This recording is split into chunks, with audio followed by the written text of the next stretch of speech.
तो हेलो बच्चों, in Gauss law we are going to discuss electric flux. Before learning electric flux, we must aware which area vector. Area vector क्या है, चलो उसको हम लोग जानते हैं. Area vector, it is line drawn perpendicular to the given surface.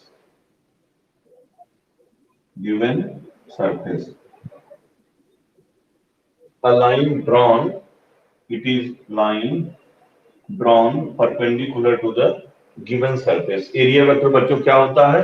Suppose you have a surface of area S, तो आप इसी पर एक परपेंडिकुलर लाइन खींच दो. यही परपेंडिकुलर लाइन बच्चों क्या कहलाता है? Area vector. तो here S vector is the, यही perpendicular line vector is the area vector of surface of area S. S vector is the area vector of surface of area S. ठीक है, तो area vector क्या होगा? किसी surface पर आप perpendicular line draw कर दो. जो परपेंडिकुलर बच्चों लाइन ड्रॉ कर देंगे तो वही परपेंडिकुलर लाइन क्या कहलाएगी जी? एरिया वेक्टर कहलाएगा. ठीक बच्चों, आप एरिया यस एरिया इस सरफेस का है और यस वेक्टर क्या हो गया? एरिया वेक्टर हो गए. Magnitude of S vector is equal to the value of area of the surface की एरिया के बराबर होता है बच्चों. यदि आप एरिया को ट्वाइस कर दोगे, इस यस वेक्टर का लेंथ भी क्या हो जाएगा जी? ट्वाइस हो जाएगा. ठीक है, एक स्टार मार्क बना के लिखेंगे. If surface is curved, surface बच्चा कर्व्ड हो तो then area vectors of its different elements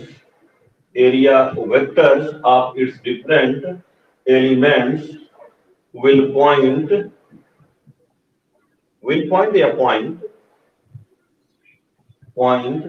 in different directions. ठीक बच्चों, देखो यू हैव, पहले मेरे इस फॉर्म को देखिए. जब मैंने एकदम फ्लैट किया है तो इसका एरिया वेक्टर बच्चों क्या होगा? ऐसे अपवर्ड. ठीक है, लेकिन वैसे कर्व कर दो तो इतने पोर्शन का एरिया वेक्टर इधर, इतने पोर्शन का एरिया वेक्टर इधर, इतने पोर्शन का एरिया वेक्टर इधर, इसका बच्चों इधर. ठीक है, तो if surface is curved, suppose एक कर्व सरफेस ले लिए तो इतने पोर्शन का एरिया वेक्टर बच्चों क्या हो जाएगा? इस टाइप क्या हो गया? ds1 इसका नाम रख दो और इसकी वैल्यू कितनी है? ds है. फिर अनदर एलिमेंट, इसका एरिया कितनी है बच्चों? ds2 एरिया है. ये क्या हुआ? ds2 is the area vector. Yes और इसमें क्या डिफरेंस है? Yes vector is the area vector of surface of area yes. Yes vector is the area vector of surface of area yes. Area vector बच्चों एक line है और yes जो है ये सरफेस की एरिया को रिप्रेजेंट करता है. ठीक है, तो आप एक यहाँ एलिमेंट ले लीजिए जिसका एरिया की वैल्यू कितनी? ds3. उसका एरिया वेक्टर बच्चों ds3 vector will be in this direction. तो मैंने बताया कि एक फुटबॉल है बच्चों, तो फुटबॉल के होते हैं ना अलग अलग सेगमेंट्स. ठीक है, हेक्सागोनल शेप के. तो हर एलिमेंट का एरिया वेक्टर बच्चों क्या होगा? अलग अलग दिशा में पॉइंट करे. जैसे समझ लो इसका नॉर्मल इधर, इसका नॉर्मल इधर, इसका नॉर्मल इधर, इसका इधर. तो आप कह सकते हो if surface is curved then इसके डिफरेंट एलिमेंट्स डिफरेंट डायरेक्शंस में पॉइंट करेंगे. तो हम समझते हैं कि आपको एरिया वेक्टर का कॉन्सेप्ट क्लियर हो गया. अब चलो हम लोग बहुत इंपॉर्टेंट टॉपिक की तरफ बढ़ते हैं. उसका नाम है इलेक्ट्रिक फ्लक्स. ठीक है, any confusion if you have you can ask. Okay, if you have any doubt you can ask freely. Now electric flux क्या है बच्चों? Electric flux, the number of EFL, electric field lines, number of electric field lines passing या crossing कुछ भी लिखिए, passing through a surface normally. The number of electric field lines passing through a surface normally, which is held in electric field. ये नहीं कहेंगे OBS है, surface electric field lines electric field में ही होती है, इन electric field. The number of electric field lines passing through a surface normally which is held in electric field. Obvious है बच्चों, इस लाइन को नहीं लिखेंगे कोई दिक्कत नहीं, because electric field lines electric field में ही होती हैं. is called as electric flux. उसी बच्चों क्या हम लोग बोलते हैं? Electric flux. और इलेक्ट्रिक फ्लक्स को वी डिनोट बाय फाई. अब ये तो मैंने क्वालिटेटिव मीनिंग बता दिया, कितनी लाइंस पास हो रही है आप कैसे कैलकुलेट कर पाओगे, इसकी क्वालिटेटिव मीनिंग तो हो गई. अब इसको न्यूमेरिकली किसके बराबर होता है? इट इज डिफाइंड एज, कल मैंने बताया था आपको, phi equal to E A cos theta. Electric flux E पर, ए पर और कॉस थीटा पर डिपेंड करता था, ओरिएंटेशन पर ना जी. तो it is defined as the product of component. E A cos theta में ई कॉस थीटा ले लेंगे, अभी आपको क्लियर हो जाएगा. Component of electric field normal to the surface वह कंपोनेंट एंड सरफेस एरिया.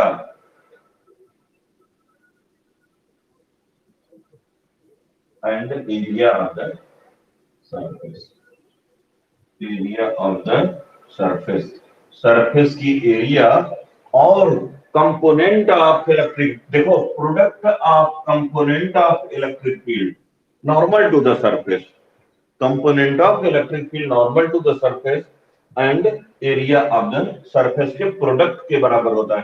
तो 10 बच्चों फाई कितना हो जाएगा? Phi equal to E cos theta. बोले सर ई कॉस थीटा आपने अभी बता दिए, नहीं बताया, थीटा बता.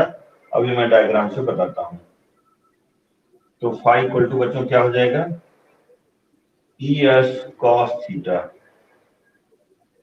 एक इक्वेशन बना दो और phi equal to vector form में लिख दो ई डॉट एस.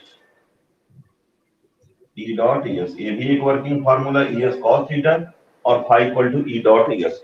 चलो हम इसको डायग्राम से समझते हैं. You have uniform electric field. Uniform electric field कैसा होता भैया? इक्वली स्पेस्ड पैरेलल लाइन से, ठीक है. And suppose you have a surface. एक बच्चों कोई किसी शेप का एक सरफेस ले लो, यस, और इसका area vector, this is electric field, okay, और it's area vector suppose makes angle. ये बच्चों एरिया वेक्टर हो गया यस वेक्टर, और इसका एरिया कितना? यस है, ठीक है जी. और एंगल कितना है? थीटा. तो what is component of electric field along S vector? S vector के अलोंग ई का कंपोनेंट कितना होगा? E cos theta. ई का component, if theta is the angle between S vector and E vector, और S vector क्या बता? Normal to surface होता. आपको मालूम है एरिया वेक्टर जो होता है नॉर्मल टू सरफेस होता है. तो आप चाहे कहो नॉर्मल और इलेक्ट्रिक फील्ड के बीच एंगल कहो, चाहे आप कहो कि एरिया वेक्टर और इलेक्ट्रिक फील्ड के बीच एंगल. तो मान लो बच्चों ये एंगल थीटा है, तो ई का कंपोनेंट यस वेक्टर के अलोंग कितना होगा? ई कॉस थीटा होगा। तो फ्लक्स फाई कितना मैंने न्यूमेरिकली बताया, ई कॉस थीटा इंटू एस। ये क्यों होता था मैंने अभी आपको एक्सप्लेन भी किया था कि ई पर डिपेंड करता है, एस पर डिपेंड करता है और ओरिएंटेशन पर डिपेंड करता है। तो E cos theta is the component of electric field normal to surface and surface area. आपने इसको वेरीफाई भी कर रखा है। चलो अभी और क्लियर होगा। If you have any sort of doubt you can ask freely. तो what is E cos theta? यहाँ थीटा के बारे में लिख दो। थीटा यहाँ क्या है? ई कॉस थीटा बच्चों क्या हो गया? Component of field normal to surface. E cos theta is what? Component of electric field normal to surface, normal to surface. और यस बच्चों क्या हुआ? Area of surface. यस क्या हुआ? Area of surface. और यहां जानना है थीटा क्या? What is theta? थीटा यहां नीचे लिख लेना आप लोग। थीटा क्या है? Angle between normal to surface, normal to surface, bracket लिख लो, S vector, normal to surface and normal to surface and electric field, E vector. S vector और ई वेक्टर के बीच में एंगल थीटा। यस वेक्टर बच्चा क्या है? Area vector is along normal to surface. तो phi equal to कितना हुआ बच्चों? E S cos theta. इसको वेक्टर फॉर्म में हम लोग क्या लिखेंगे? E dot S. तो चलो अब हम लोग वेरीफाई करते हैं स्पेशल केस में। ई डॉट एस को ना अब आगे लिखो, if surface is curved, if surface is curved. बच्चा सरफेस यदि कर्व्ड हो तो क्या होगा बोलो? Then flux through its area element, area element ds से कितना फ्लक्स होगा उसको बच्चों हम लोग क्या बोलेंगे? D phi. क्या बोलेंगे लोग? D phi. वो कितना होगा बोलो? E dot d s. आपने कहा कि electric flux through surface phi equal to बच्चों कितना होता है? E dot S. तो if surface is curved then it's theta बच्चों क्या होगा? अब थीटा तो कांस्टेंट रहेगा नहीं। एक फ्लैट सरफेस के लिए, फ्लैट सरफेस है, जैसे suppose this is flat surface, तो इसको 3 सेगमेंट में डिवाइड करो। फिंगर की आधा यहाँ, ये ले लो और ये ले लो, तो है ना जी। और सबके एरिया वेक्टर जो है एक ही दिशा में पॉइंट करेंगे। लेकिन ऐसे रहेगा तो हर एलिमेंट के एरिया वेक्टर जो होते हैं बच्चों अलग अलग दिशा में पॉइंट करते हैं। ठीक है? तो हम लोग क्या कर रहे हैं, इसीलिए अलग अलग डायरेक्शन में पॉइंट करने की वजह से थीटा की वैल्यू बच्चों क्या हो जाएगी? अलग अलग हो जाएगी। तो हम लोग क्या कर रहे हैं, एक छोटे से पोर्शन की वजह से क्या इलेक्ट्रिक फील्ड है ना जी। तो इस पोर्शन की वजह से क्या, सॉरी इलेक्ट्रिक फील्ड नहीं, इलेक्ट्रिक फ्लक्स क्या है? इससे निकालेंगे, फिर इससे निकालेंगे, फिर इससे निकालेंगे, फिर इस एलिमेंट से निकालेंगे। तो टोटल फ्लक्स के लिए हम लोग बच्चों क्या कर देंगे? सम कर देंगे, मीन्स इंटीग्रेट कर देंगे। तो ये हुआ डी फाई इक्वल टू बच्चों क्या हुआ? ई डॉट डीएस, एक छोटे से पोर्शन की वजह से। ठीक है? तो पूरा फ्लक्स क्या होगा? Total flux, what will be total electric flux, total electric flux, total electric flux कितना होगा बच्चों बोलो? Phi equal to integration E dot ds. लेकिन कैसा इंटीग्रेशन? पूरे सरफेस का इंटीग्रेशन। बोलो सर इसका क्या तात्पर्य है? तो सपोज सरफेस इज कर्व, तो इसके जितने एलिमेंट्स हैं उन एलिमेंट से फ्लक्स की वैल्यू को निकाल करके सम कर दें। क्योंकि बच्चों हम तो फ्लक्स तो ऐसा नहीं कि इसको डिफिनिट नंबर ऑफ एलिमेंट्स में हम बांट देंगे, ये तो क्या होगा? इनफाइनाइट नंबर ऑफ एलिमेंट्स में बटेंगे, तो उसको हम डायरेक्टली ऐड नहीं कर सकते। तो ऐसे केसेस में हम लोग क्या करते हैं? इंटीग्रेट करते हैं। तो मोटा मोटी आपको surface integration E dot DS का मतलब समझना होगा। क्या करोगे? इसका मतलब हुआ कि हर एलिमेंट से जो इलेक्ट्रिक फ्लक्स है उसका sum, that is total electric flux through the curved surface. ये भी एक वर्किंग फार्मूला है बच्चों। ठीक है? इसे बना दे क्वेश्चन नंबर 2, इसे बना दे क्वेश्चन नंबर 3। और इफ सरफेस इज क्लोज्ड, देखो अच्छा यही जो है ना जनरल फार्मूला हो गया ई डॉट डी एस। तो चलो इसको जरा समझ लो, ये सरफेस फ्लैट होगा तो थीटा हर एलिमेंट का बच्चों क्या होगा, सेम। देख लो ये जनरल फार्मूला है surface integration E dot D S. देखो ई डॉट डी एस कितना हो जाएगा, E D S cos theta. तो बच्चा ई भी कांस्टेंट है, यूनिफॉर्म फील्ड है, और थीटा भी हर एलिमेंट का क्या कांस्टेंट है। आप बाहर कर दो ई कॉस थीटा को।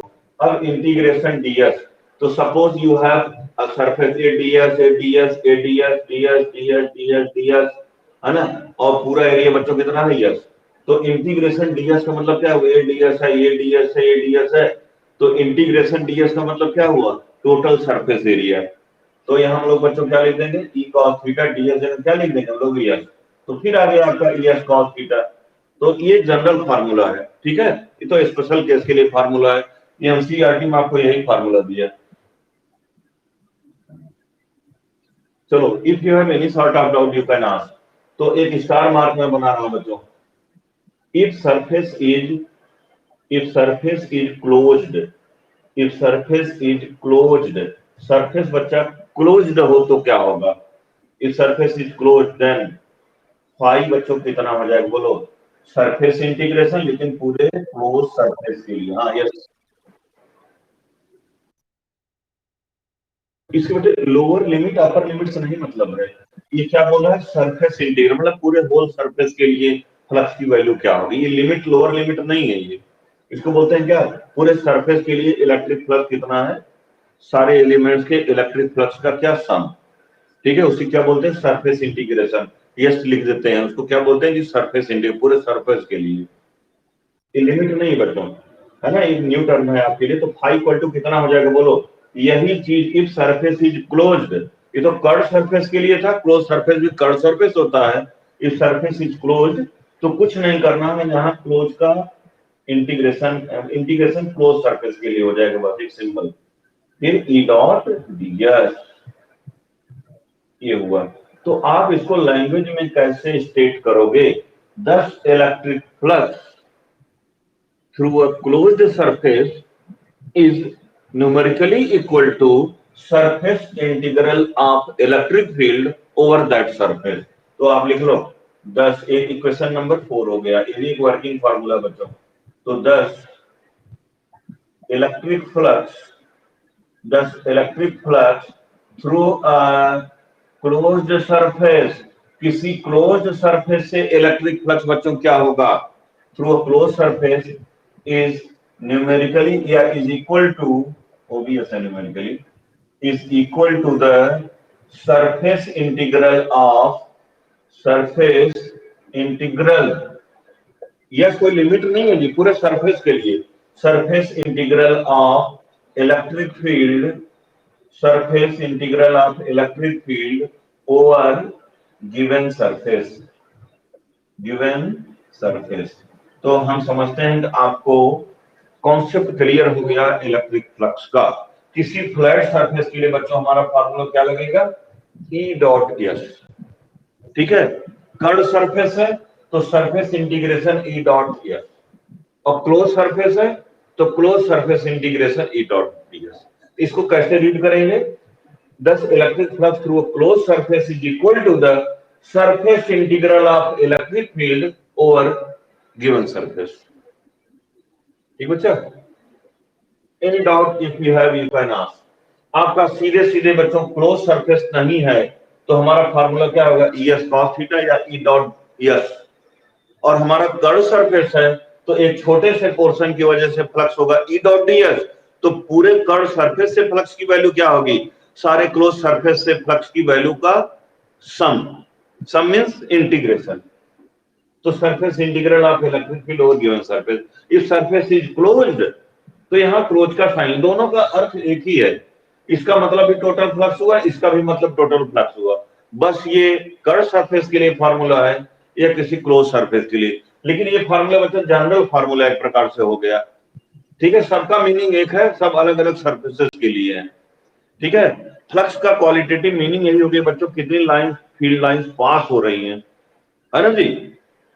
और ये 3 बातों पर डिपेंड करता है।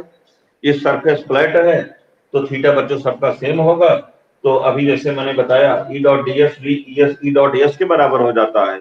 इसको सॉल्व करते हैं बिकॉज हर एलिमेंट का थीटा क्या होगा, सेम होगा। लेकिन कर्व सरफेस रहेगा ये फार्मूला, आपको यही फार्मूला पूरे लेसन में यही यूज होगा, E dot D S surface integration. इसका मतलब बच्चों यह हुआ टोटल फ्लक्स की वैल्यू। ठीक है, चलो अभी क्लियर और होगा, कोई चिंता मत करिए, आप लोग सब समझ में आ जाएगा। देखिए एक स्टार मार्क बनाओ for a flat surface, flat surface के लिए, फ्लैट में टीई भी होगा या फिर एटीई और सही है। अच्छा yes, for a flat surface बच्चों, है ना, फाइव इक्वल टू कितना, ई एस कॉस थीटा। तो यहां लिखिए, इसमें ए पार्ट लिखिए, ध्यान से सुनना, बहुत बढ़िया डिस्कशन है। If theta equal to zero, theta zero होगा तो बताओ सरफेस क्या होगा, इलेक्ट्रिक फील्ड के पैरेलल होगा कि परपेंडिकुलर होगा? Anyone of you can tell me? हाँ yes, that is surface is, surface is perpendicular to electric field, surface is perpendicular to electric field। देख लो बच्चों, you have electric field, है ना जी, और आप ये सरफेस बना दो। ठीक, अब सरफेस का ये इलेक्ट्रिक फील्ड की डायरेक्शन हुई, और बच्चा इसका नॉर्मल बना दो। नॉर्मल क्या होता है, यस वेक्टर होता है, इसको नॉर्मल भी लिख सकते हो। अब बताओ theta, what is theta, theta है क्या, इलेक्ट्रिक फील्ड और यस वेक्टर के बीच एंगल है। अब दोनों वेक्टर्स पैरेलल है, तो थीटा भैया कितना होगा, जीरो होगा, पक्का। तो if theta equal to zero mean surface is perpendicular to electric field, तो बोलो बच्चों फाई कितना हो जाएगा आपका, plus phi equal to E S cos zero. तो फाई कॉस जीरो की वैल्यू, मैक्सिमम वैल्यू बच्चों कॉस की कितनी होती है, 1 होती है। तो phi equal to E into S which is maximum flux. आपसे पूछा जाए किसी सरफेस से फ्लक्स की वैल्यू मैक्सिमम कब होगी, जब वह surface perpendicular to electric field होगा। कल मैंने आपको बताया था, बहुत बढ़िया डिस्कशन, एक बार मैं फिर से क्वालिटेटिवली बता दूं। जैसे suppose this is point charge, ये पॉइंट चार्ज है बच्चों, तो इससे क्या हो रहा है, ऐसे फील्ड लाइंस रेडियली आउटवर्ड निकल रही हैं, ये आपका सरफेस है ना जी। अब अभी तो ज्यादा से ज्यादा लाइंस इसको क्या करेगी, चीरेगी, पास करेगी इससे। अभी हम ऐसे करते चले जाएं, ऐसे करते चले जाएं, मोड़ते चले जाएं, चले जाएं, चले जाएं, चले जाएं, हम बच्चा ऐसे कर दे तो कोई फील्ड लाइंस पास होकर के नहीं जाएगी, सब तैर करके चली जाएगी। तो फ्लक्स कितना हो जाएगा बच्चों, जीरो। तो फ्लक्स मैक्सिमम कब होगा, जब सरफेस इलेक्ट्रिक फील्ड के परपेंडिकुलर होगा। और फ्लक्स बच्चा जीरो कब होगा, when flux will be zero। हाँ, surface is parallel to electric field, very good।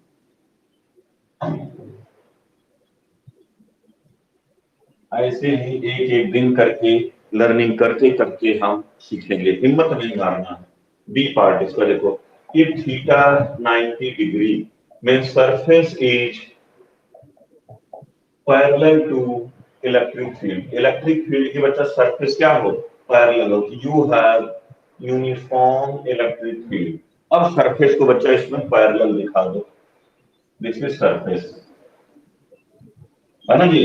अब बताओ बच्चों, इसका नॉर्मल ऐसे होगा, दिस इज नॉर्मल, और ये क्या होगा, यस वेक्टर होगा। अब थीटा कितना होगा, बोलो भैया 90 डिग्री। और अब बताओ इस पैरेलल सरफेस से कितनी लाइंस नॉर्मली क्रॉस कर रही हैं, एनी वन ऑफ यू, इस सरफेस से कितनी लाइंस क्रॉस कर रही हैं, जीरो, गुड। तो चलो मैथमेटिकली हम लोग देख रहे हैं, तो since phi equal to E S क्या हो जाएगा, we have phi equal to क्या हो जाएगा, E S cos 90, cos 90 zero है, तो फाई बच्चों क्या आया, जीरो आया। तो if surface is parallel to electric field then flux क्या होगा, जीरो। देख लो कॉस थीटा इसलिए यूज किया गया है, और if surface is perpendicular everyone knows flux will be maximum. तो यस, कॉस की मैक्सिमम वैल्यू 1 होती है, तो फ्लक्स फाई इक्वल टू क्या हुआ, यस। ठीक है, तो ये बेहतरीन डिस्कशन है इलेक्ट्रिक फ्लक्स का, और इसको बढ़िया से लर्न करना है कई चैप्टर, और आप सीख जाओगे भाई। अभी तो शुरुआत है, पहले दिन जब आप पढ़ते हैं तो धीरे धीरे जो है पिक्चर क्लियर होती है, और हम समझते हैं कि एक कल भी मैंने एक्सप्लेन किया था और आज भी मैं एक्सप्लेन कर रहा हूँ, तो आपको अच्छे ढंग से समझ में आ रहा होगा। इसके बाद बच्चों एक स्टार मार्क बनाओ, electric flux is scalar, dot product से देखा, ऊपर से नंबर भी है, स्केलर क्वांटिटी। इससे इंफॉर्मेशन आप जान लो, स्केलर क्वांटिटी होती है। फिर बच्चों एक स्टार मार्क बनाओ, unit of flux, electric flux की बच्चों यूनिट क्या होगी, what is unit of electric flux. देखो phi equal to E into S cos theta की कोई यूनिट नहीं होगी। ई की यूनिट क्या होती है बच्चों, बोलो, न्यूटन पर कूलॉम होती है। Equal to F by Q naught पढ़े हो ना, यस का क्या होता है बच्चों, मीटर स्क्वायर हो जाएगा, तो newton metre square per coulomb, newton metre square per coulomb will be the unit of phi. एक यूनिट ये हो गई बच्चों, और एक another unit phi equal to E into S होता है। ई की एक बच्चा एक आगे चल के फार्मूला पढ़ोगे, electric field E equal to V by D, electric field negative gradient of potential से फार्मूला निकला है, equal to V by D. तो यहाँ लिख दो बच्चों वी बाई डी, यहाँ लिख दो यस। अब चलो यूनिट लिखो, वोल्ट का वोल्ट हुआ, इसका क्या हुआ मीटर, इसका क्या हुआ मीटर स्क्वायर। बहुत सारे फार्मूला कहाँ से आप जब अगली वाली यूनिट पढ़ोगे पोटेंशियल, तब आपको क्लियर होगा। मीटर स्क्वायर एक मीटर से कैंसिल कर दो बच्चों, तो Vm is the another unit. So 2 units you have learned, Newton meter square per coulomb, and another unit is Vm. एक बार बच्चों बहुत अच्छा क्वेश्चन आ गया था, define the quantity whose unit is Vm। बहुत बच्चे नहीं कर पाए थे। वोल्ट मीटर किस क्वांटिटी की यूनिट है उसको डिफाइन करो, तो बच्चे पता ही नहीं पा रहे थे यार वोल्ट मीटर किसकी यूनिट है। कुछ तो बच्चे करेंगे ही, ऐसी बात थोड़ी है। तो volt meter is the unit of electric flux. ठीक है, ये मतलब इलेक्ट्रिक फ्लक्स। ठीक है, चलो एक चीज हम और न भूले, डायमेंशंस निकालना। अब तो बच्चों आपको सबको जेईई मेंस देना स्वाभाविक है। अब तो नहीं एमपी के एग्जाम्स होते हैं, नहीं यूपी के एग्जाम्स होते हैं, सब जेईई के स्कोर को लेकर के एडमिशन करेंगे। तो आप थोड़ा बहुत भी पढ़ते गए ना, तो आराम से आपको एनआईटी नहीं मिली, आईआईटी नहीं मिला, तो आपको स्टेट का एक अच्छा इंजीनियरिंग कॉलेज मिल जाएगा बच्चों। जैसे 5 into 2 10 होता है, अच्छा कॉलेज कम मेहनत। ठीक है, अब एवरेज कॉलेज ज्यादा मेहनत, वो भी 10 के बराबर ही होता है। 5 into 2 2 into 5। ठीक है, ये आप पर डिपेंड करता है। आप अच्छे कॉलेज में पहुंच करके आवारागर्दी शुरू कर दो तो आईआईटी वाले बच्चों का भी कैंपस नहीं होता है। ठीक है, आप जहां भी रहो, चाहे अच्छे से अच्छे कॉलेज में, चाहे बेकार कॉलेज में ही क्यों ना रहो, लेकिन अच्छी मेहनत करने वाले बेकार कॉलेज में जाएंगे नहीं। मेहनत करते रहोगे बच्चों तो कुछ न कुछ जरूर मिलेगा आपको। चलो, dimensions of phi, dimensions of electric flux, EF का डायमेंशंस बोलो बच्चों क्या होगा, इलेक्ट्रिक फ्लक्स के डायमेंशंस। तो देख लो, phi equal to E into S, E का क्या था न्यूटन बाई कूलॉम, इसका क्या था मीटर स्क्वायर, न्यूटन बच्चों फोर्स हुआ, M L T power -2, coulomb का क्या होगा 80। ए बच्चों Q equal to I into T से, है ना, इलेक्ट्रिक करंट फंडामेंटल यूनिट होती है ना, आपको मालूम है ना, इलेक्ट्रिक करंट फंडामेंटल क्वांटिटी होती है। टाइम याद आ रहा होगा क्लास 11th का। ये 1 एम्पियर की डेफिनेशन नहीं डिफाइन कर पाओगे आज की डेट में, आपसे पूछ दूंगा एसआई डेफिनेशन बताओ, तो आप इसको जब मैग्नेट का लेसन पढ़ोगे तब लर्न कर लोगे। आज मान करके चलो, चार्ज का बच्चों कितना हुआ कूलॉम का A इंटू टी, और मीटर स्क्वायर का आपका L2 हुआ। तो चलो इसको सिंप्लीफाई कर लें, एम ही टी पावर -3 हो जाएगा, और L cube T power -3 A power -1 will be the dimensional formula. 11th में बच्चों हम लोग एम्पियर सिस्टम पढ़ते थे, और 12th में हम लोग क्या पढ़ेंगे, याम के yes A stands for ampere. ठीक है, तो almost all information related to electric flux have been given. If you have any doubt, you can ask freely. इसको नोट्स को पढ़ना, आपको रियलाइज करना प्रैक्टिकल सिचुएशन में, आपको आनंद आएगा।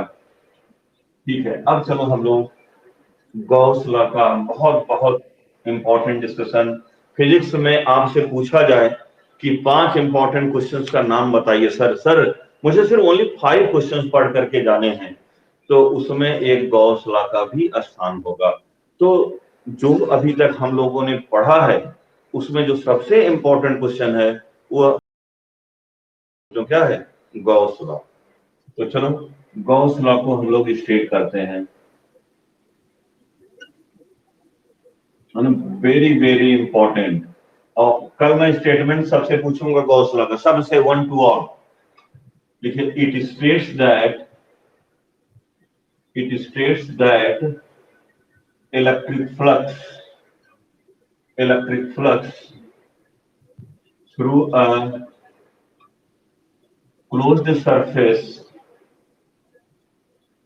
a closed surface in free space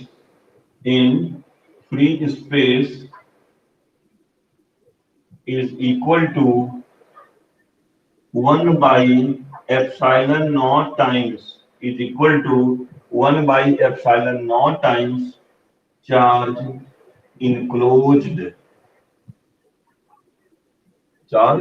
enclosed. It states that electric flux through a closed surface in free space is equal to 1 by epsilon naught times charge enclosed by the surface, obvious है,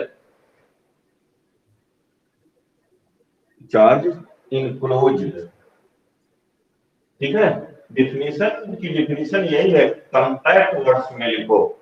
It states that electric flux through a closed surface in free space is equal to 1 by epsilon naught times charge enclosed। तो बच्चा, let Q be the charge enclosed। ठीक है, तो then flux phi बच्चों कितना हो जाएगा, 1 by epsilon naught times charge enclosed। तो फाई बच्चों कितना हो गया, Q by epsilon naught। तो आज से भूलने को नहीं मांगता है, क्या बोलोगे, what is mathematical form of Gauss law? तो आप बोलोगे phi equal to Q by epsilon naught। किसी ये कोई सरफेस चार्ज इंक्लोज कर रहा है, इस सरफेस बच्चा किसी शेप का हो सकता है, मैं स्पेरिकल बना दिया अलग बात है। इससे क्या निकलेगा, फील्ड लाइंस निकलेंगी। अब कितनी फील्ड लाइंस निकलेंगी, मींस कितना फ्लक्स होगा, इसको गॉस ने बताया। किसी क्लोज सरफेस पे बच्चों ये चार्ज क्यों बंद है, तो उससे निकलने वाली फ्लक्स जो होगा फ्री स्पेस में कितना होगा, 1 by epsilon naught times charge enclosed। ठीक है, तो चलो आगे हम लोग जाने। ऑल्सो वी नो दैट, लिखिए, सिंस फाई बच्चों कितना होगा थ्रू क्लोज सरफेस, इंटीग्रेशन के फॉर्म में anyone you tell me, phi through close surface कितना होता है, बोलो, surface integral of electric field, surface integral of electric field over close surface, phi equal to E dot ds होता है ना जी। इसे बना दो, ये फ्लक्स की न्यूमेरिकल वैल्यू, एक फार्मूला आपने पढ़ा है, गॉस ने ये फार्मूला कहा, और फ्लक्स का हम लोग ये फार्मूला जानते हैं। तो हम लोग बच्चों क्या कर सकते हैं, E dot ds equal to कितना हो जाएगा बच्चों, Q बाई एप्सिलॉन नॉट। इसे बना दो इक्वेशन नंबर 2। बस 5 जगह E डॉट ds आपने पढ़ा ना यार। Since flux through close surface किसके बराबर होता है, surface integral of electric field over close surface, समझ ली। तो ए भी फाई है, ए भी फाई, आपने क्या कर दिया, इक्वेट कर दिया। तो एक अनदर स्टेटमेंट बच्चों आप लोग दे सकते हो, इस स्टेटमेंट के नीचे क्या लिखोगे, the surface integral of electric field, sorry, हाँ, the surface integral of electric field over a closed surface in free space, वही surface integral of electric field over close surface in free space किसके बराबर होगा बच्चा? Is equal to किसके बराबर बच्चों? 1/epsilon times charge enclosed के बराबर होगा। तो आप गॉस लॉ को दो तरीके से स्टेट कर सकते हो। एक basic statement, flux through close surface is equal to 1/epsilon times charge enclosed, और वी ऑल नो फाई बच्चों किसके बराबर होता है? ये फाई है, दिस इज फाई, और क्या है? इंटीग्रेशन की साइन है क्लोज सरफेस के लिए, ठीक है जी। तो सिंस फाई क्या होता है? P dot ds surface integration for close surface. तो ए भी फाई बच्चों, ए भी फाई है, आप इक्वेट कर दो। तो इसको लैंग्वेज में कैसे बोलोगे? The surface integral of electric field over a closed surface in free space is equal to 1/epsilon times charge enclosed. तो हम समझते हैं कि आप इसको समझते हैं, किसी को किसी प्रकार का कोई कंफ्यूजन हो तो पूछ सकता है। तो चलो बच्चों, आज जो ये जो गॉस लॉ है, that is true for all close surfaces of any shape, है ना। इसको ऐसे आप जिग-जैग ले लोगे, वो भी क्लोज्ड है तो वो भी क्यूबिकल है, उसके लिए भी ट्रू है, सारे क्लोज सरफेसेस के लिए ट्रू है। और ये जो फ्लक्स टोटल होता है, that does not depend upon location of the charge. जरूरी नहीं बच्चों सेंटर पर है, या क्यू चार्ज यहाँ, जैसे suppose you have close surface, Q charge यहाँ हो और दूसरे केस में यहाँ हो, तो फ्लक्स किसमें ज्यादा होगा? बोलो सर, फ्लक्स दोनों में सेम होगा, ठीक है। बस उसकी फील्ड लाइंस ऐसे निकलेंगी, बस यही होगा, लेकिन फील्ड लाइंस उतना ही निकलेंगे, ठीक है। तो फ्लक्स की वैल्यू जो होती है, does not depend upon location of the charge inside close surface, और फाई की वैल्यू है बच्चों, वह क्लोज सरफेस के शेप पर नहीं डिपेंड करता है, rather it depends upon magnitude of the charge. यदि आपसे कोई कहे इस स्फीयर के रेडियस को हम ट्वाइस कर दें तो फ्लक्स की वैल्यू पर क्या असर पड़ेगा? आप बोलोगे सर कोई असर नहीं पड़ेगा, बिकॉज इस छोटे स्फीयर को जितनी लाइन क्रॉस कर रही थी उतना ही बड़े स्फीयर को क्रॉस करेगी, ठीक है। अभी बहुत आनंद आने वाला है आपको, ठीक है। मैं दिखाता हूं, चलो इसका एक सिंपल सा प्रूफ, बस प्रूफ जो है एक सिंपल सिमेट्रिकल सरफेस, एक स्फेरिकल सरफेस को लेकर के करते हैं।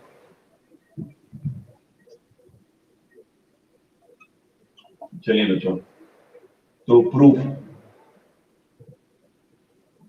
तो यू कंसीडर अ स्फीयर, एक स्फीयर कंसीडर करो ऑफ रेडियस आर रेडियस का एक स्फीयर कंसीडर करो, ठीक है। You consider sphere of radius R, ठीक है, and also you consider a charge q at its centre. तो बच्चों ऐसे इलेक्ट्रिक फील्ड लाइंस निकलेंगी radially outward, you all know radially outward field lines will emerge out, ऐसे निकलेंगी, ठीक है। अब आप बताओ, इसके सरफेस पर एक आप पॉइंट P ले लो। अच्छा, जिधर इलेक्ट्रिक फील्ड निकलता है बच्चों, एक स्ट्रेट है, वही इलेक्ट्रिक फील्ड की डायरेक्शन होती है। आप बच्चों एक P पॉइंट लो सरफेस पर, और उस P पॉइंट के अराउंड आप एक एरिया एलिमेंट, जिसकी एरिया की वैल्यू कितनी है ds, तो उसका ds वेक्टर बच्चों कितना हो जाएगा? किधर जाएगा? along E vector. बोलो सर आपने E वेक्टर के along क्यों किया? सुनो बच्चों, आपको ds कितना बड़ा लेना है, जैसे मेरे हाथ को देखो, पाम को, तो इतना पोर्शन का एरिया एलिमेंट एक अलग टाइप का है, इसका एरिया वेक्टर हम कहीं भी ड्रॉ करेंगे तो इधर पॉइंट करेगा, इतने पोर्शन का एरिया वेक्टर ऐसे पॉइंट करेगा, इतने पोर्शन का एरिया वेक्टर इधर, इतने पोर्शन का एरिया वेक्टर इधर। तो आप बच्चों मैंने कि इतना ही एरिया, अब पूरा इतना बड़ा एरिया कंसीडर कर लेंगे तो उसका एरिया वेक्टर एक दिशा में नहीं पॉइंट करेंगे, इतना छोटा एलिमेंट आप इमेजिन करो जिसके किसी पॉइंट पर हम नॉर्मल ड्रॉ करें तो एक दिशा में पॉइंट करें। ऐसा नहीं जैसे ये पोर्शन है तो हम इतना बड़ा एलिमेंट इमेजिन कर लें तो इसका एरिया वेक्टर इधर, इसका एरिया वेक्टर बच्चों इधर होगा, लेकिन हम इतना बड़ा पोर्शन इमेजिन करते इसके किसी पॉइंट का एरिया वेक्टर क्या होगा, एक ही होगा। तो हम इस एरिया एलिमेंट को इतनी साइज का इमेजिन करेंगे कि जिसका एरिया वेक्टर बच्चों क्या हो, हर किसी पॉइंट पर ड्रॉ करें तो एक ही दिशा में पॉइंट करे। ठीक है, तो आपने स्फीयर के सरफेस पर इस पर लिया, इस पर आप नॉर्मल खींचेंगे क्योंकि ये भी सरफेस के नॉर्मल है, पी पॉइंट पर इलेक्ट्रिक फील्ड नॉर्मल है और इस पी पॉइंट पर नॉर्मल हम लोग ड्रॉ करेंगे। तो ई वेक्टर डीएस वेक्टर दोनों एक ही दिशा में होंगे कि नहीं होंगे, बता दो आप, बोलो बच्चों। ई वेक्टर और डीएस वेक्टर एक ही दिशा में होंगे कि नहीं होंगे, क्योंकि आप जानते हो डीएस वेक्टर क्या होता है, नॉर्मल टू द सरफेस होता है। और ये डीएस आपने छोटा सा एरिया एलिमेंट लिया है, उस पर एक पॉइंट पी है, तो आप बच्चा जब नॉर्मल खींचोगे तो डीएस आपने ऐसे खींच दिया और इसी पी पॉइंट पर इलेक्ट्रिक फील्ड भी नॉर्मली आउटवर्ड है ना जी, रेडियली आउटवर्ड है। तो इस पी पॉइंट पर इलेक्ट्रिक फील्ड की डायरेक्शन और डीएस वेक्टर की डायरेक्शन जो है वह एक ही दिशा में होगी। तो चलो समझ में आ रहा होगा, हम समझते हैं। देखिए, कंसीडर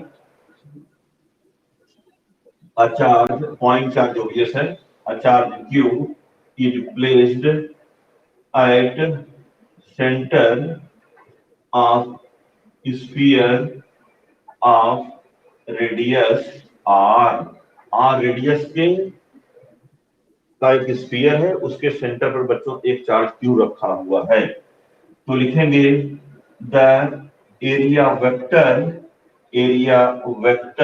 ब्रैकेट ले लो DS vector of area element DS मतलब उस एलिमेंट की का जो सरफेस की एरिया वो कितना है, DS of area element DS makes angle 0 degree with E vector eight P point पर। लैंग्वेज पर बहुत ध्यान देना है। Area vector DS vector of area element DS makes angle 0 degree with E vector eight P. Okay बच्चों, तो since phi किसके बराबर होता है, किसी को सरफेस के लिए, surface integral of electric field over given surface, phi equal to कितना हो बच्चों, ये surface integration E dot DS होता है। अब चलो ई डॉट डीएस एंगल बच्चा थीटा 0 है, ए डॉट बी आपने क्लास 11 में पढ़ा है, ए बी cos थीटा, तो ई डॉट डीएस बच्चों कितना हो जाएगा, ई डीएस cos 0। इलेक्ट्रिक फील्ड की इंटेंसिटी इस पूरे सरफेस के लिए बच्चों क्या है, सेम है ना, बिकॉज़ सब इक्विडिस्टेंस पर है, तो यू टेक ई आउटसाइड और सरफेस इंटीग्रेशन डीएस। अब आप मुझे बताओ इस डीएस सरफेस इंटीग्रेशन की वैल्यू कितनी होगी। जैसे सपोज यू हैव स्फीयर, आपने एक एलिमेंट लिया डीएस डीएस, ऐसे बहुत से एलिमेंट जिसका सबका एरिया कितनी बच्चों DS DS DS DS DS है, सब एरिया को जोड़ेंगे तो आएगा क्या, बोलो, पूरी surface area that is 4 pi R square. तो ये बच्चों ई कितना हो जाएगा, E into 4 pi R square. ठीक है, आप इसका लॉजिक लिख दो, here integration ds equal to 4 pi r square। ठीक है, तो फाई बच्चों कितना आ गया, e into 4 pi r square।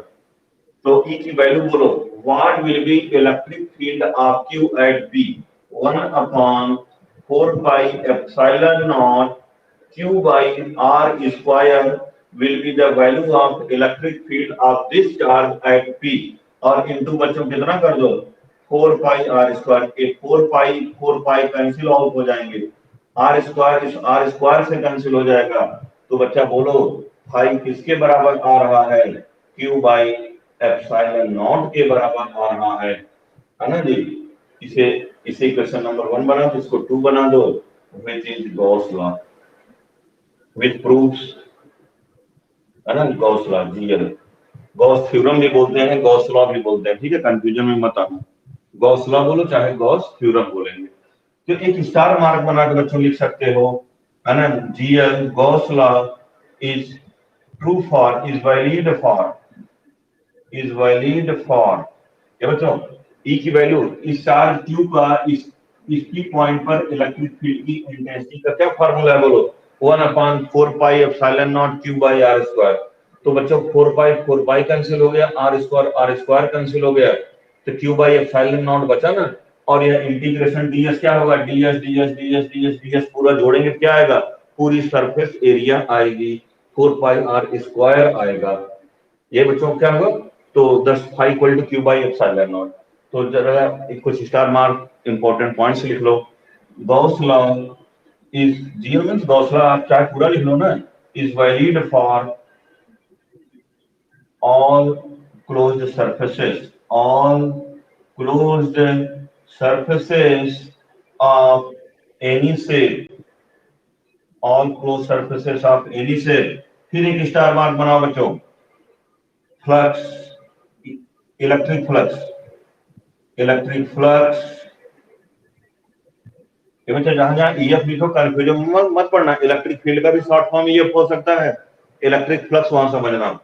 Electric flux does not depend upon, does not depend upon, किस पर नहीं डिपेंड करता बच्चों, location of the charge, does not depend upon location of the charge in the inside closed surface, inside closed surface, closed surface के location, closed surface के अंदर वह charge कहां है, बस अंदर होना चाहिए, उस पर डिपेंड करता है, न कि सेंटर पर रहना जरूरी नहीं है। ठीक है, व्हाट इज टाइम, कितना टाइम हुआ है,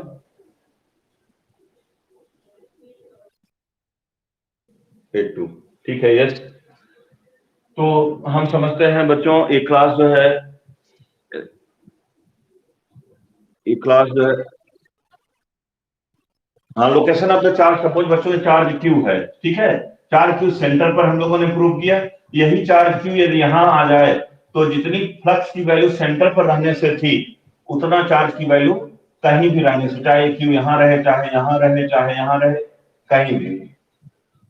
ठीक है, तो चलो अब इस प्रकार एक क्लास का एंड कर दिया हूं, लेकिन वो बच्चे रुके रहे हैं जिनको किसी प्रकार का कोई डाउट है। देखो बच्चों, इस पी पॉइंट पर आपने एक एरिया एलिमेंट इमेजिन किया, आप एक फुटबॉल इमेजिन करो, फुटबॉल पर एक छोटा सा एलिमेंट इमेजिन करो, तो उसका एरिया वेक्टर कैसे होगा, ऐसे आउटवर्ड, और एक पॉइंट चार्ज सेंटर पर रखोगे तो इलेक्ट्रिक फील्ड लाइंस भी ऐसे आउटवर्ड आएंगी, तो ई वेक्टर डीएस वेक्टर बच्चों 0 डिग्री का एंगल बनाएगी पी पॉइंट पर। तो ई डॉट डीएस को आपने एक्सपेंड कर दिया, A dot B equal to A B cos theta आपने पढ़ा था, तो ई डीएस कॉस 0, ई को बच्चों आपने बाहर निकाला, बिकॉज इलेक्ट्रिक फील्ड क्या होगी, हर जगह यूनिफॉर्म होगी सरफेस पर, और डीएस इंटीग्रेशन कितना हो जाएगा, total surface area, total surface area of sphere, this is not a circle, कितना होगा 4 पाई आर स्क्वायर। और what is value of electric field of charge Q at P, उसको भी ब्रैकेट में लिख लेना, since E equal to 1/4 pi epsilon naught Q by R square. ठीक बच्चों, तो इसको सॉल्व करेंगे तो 5 equal to Q by epsilon naught आएगा। ठीक है, if you have any sort of doubt you can ask.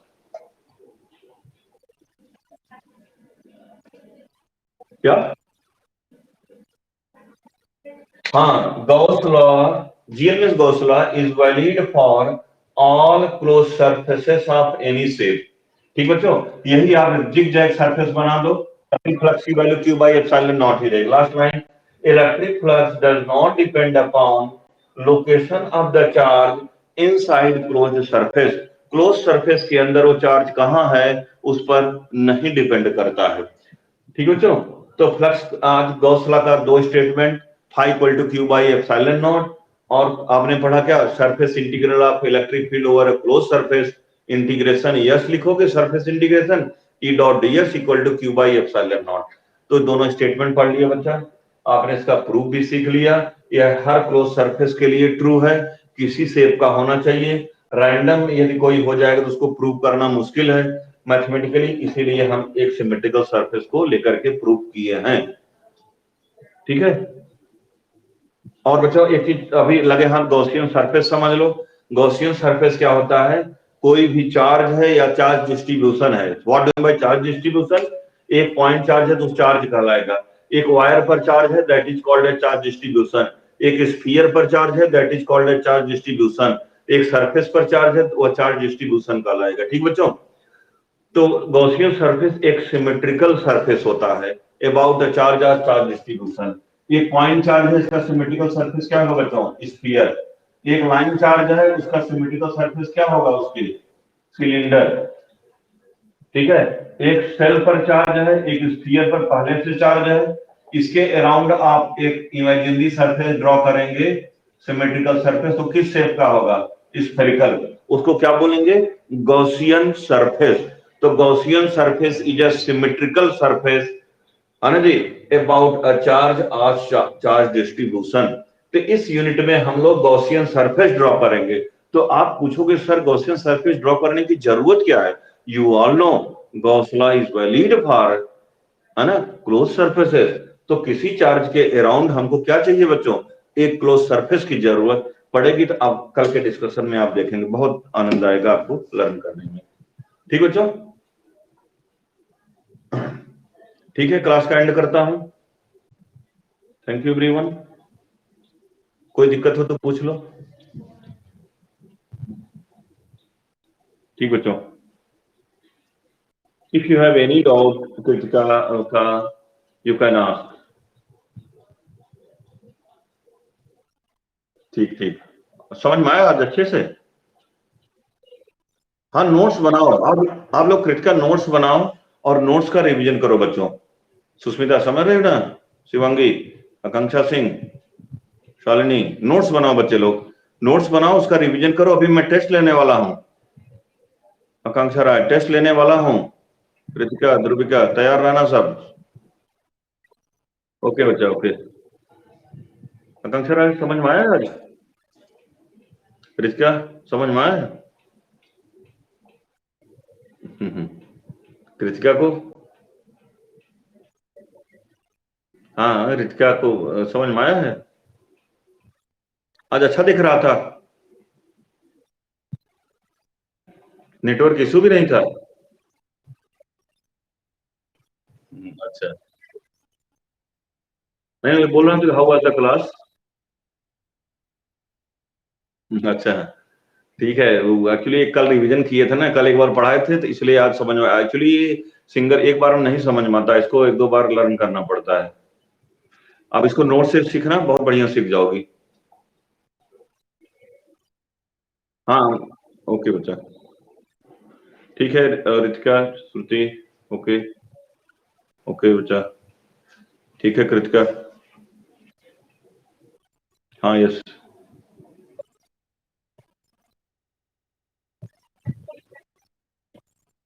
Magnitude में चार्ज पर डिपेंड करती है, न कि साइज ऑफ द सरफेस पर डिपेंड करती है। Surface of size of the surface पर नहीं डिपेंड करती। हाँ ठीक बच्चों, ठीक है, bye bye, take care, okay बच्चा।